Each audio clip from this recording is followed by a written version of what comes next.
Recently, I released a video on some broad-ranging thoughts for the gameplay of Final Fantasy XVI.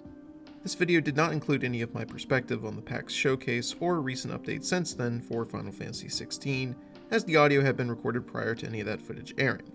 So I was asked by this kind individual if I would share my thoughts on the PAX presentation. Thus, this video will be my thoughts on the things which stuck out to me the most. In a way, it's kind of funny to think that it's practically been 7 years since Final Fantasy XV came out.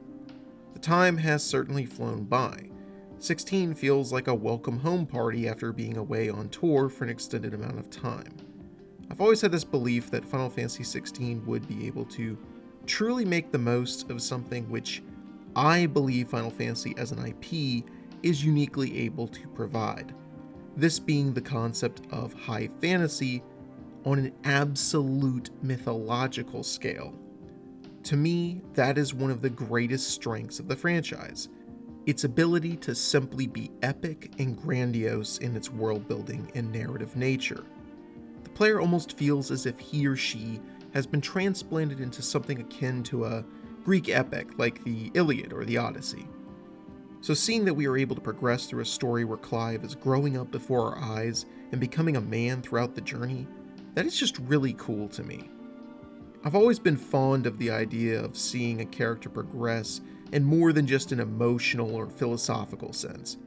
While this was an idea which a sizable group of people were annoyed by back in the day, the decision in AC3, or Assassin's Creed 3, to witness the story of Connor Kenway, starting from his parents' perception of the world, to his birth, through his childhood, through his teenage years, and all the way into adulthood, was one which I've always enjoyed. To be able to truly experience a gameplay perspective of someone growing up is something which really interests me. What Final Fantasy XVI is doing with Clive Rossfield is different but very similar, as the story itself will span a long time. For some people, this may not be a big deal, but personally, out of the various different things we can all be excited for, I've always been really eager for more games to take this approach. Now, in my last FF16 video, I mentioned wanting Summon's battles to feel unique in their own way. Clearly, this was shown off in the PAX footage. While I was always excited about these featured aspects of the game, I have never been more eager to encounter summons or boss battles in a Final Fantasy game than I am now after seeing some of the truly epic sequences they've crafted. The sheer scale of what they're doing in this is kind of mind-blowing. That's one thing which I absolutely love in gameplay. Scale. To be able to show in real time magnitude of something like an enemy threat that isn't part of a cutscene. There's much more of that mythological and epic nature I mentioned earlier here on display. That's one of the many reasons I got into Final Fantasy to begin with. I wanted to experience games on a mythological scale. Even the older games had a way of capturing this. For instance, Final Fantasy IX is very different by today's standards, but the interesting nature of its story and world elevates the classic style combat and gameplay. I've previously talked about the various different ways we could expect Final Fantasy XVI to handle linear or open-ended world design. Personally, while I think open world games are for the most part pretty fun, depending on the game itself, I've come to believe certain franchises should rely more so on linear game design, with open-ended exploration in a limited capacity. One of the advantages of linear designs is the ability to focus on engaging level environments and a superior attention to detail. It's harder to fine-tune every single detail across vast open-world environments. This is often why certain areas of open-world maps feel empty or outright boring to explore. This is also another reason why the Ubisoft model of dropping hundreds of collectibles across a map is so popular. Developers don't have time to completely flesh out an entire free-roam map of the world in the same way they do with more linear level environments.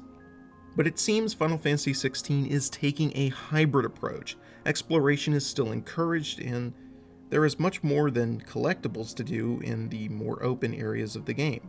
While overall 16 will not be open world, it doesn't have to be. We can still become immersed within the world of Valistia, while it retains a more linear focus featuring some open-ended play areas offering engaging exploration where necessary.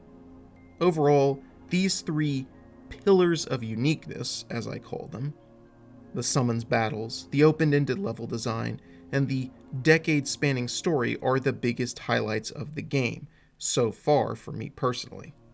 Why? Because they feel different from the last several mainline titles of Final Fantasy. 13 was too linear, 15 was an almost pointless open world, although to its credit it did feature some really fun dungeons and encounters. 16 feels as if it is meant to be a bridge between open world and strict linearity, which is honestly something I've been hoping more games would embrace. Overall, the scope and forthcoming nature of the PAX reveal was impressive and outright enthralling to watch. Many of my questions were answered, and I'm sure many worries or concerns from others were addressed as well. However, I think I'll wrap up my discussion on this topic for now, as we've got some new reveals for 16 right around the corner. With that, I hope you all let me know what you think in the comment section down below. If you enjoyed the video, please consider subscribing, hitting that like button, and clicking that little bell for notifications so you don't miss out on any new videos as soon as they drop. Thank you so much, and have yourself a great day.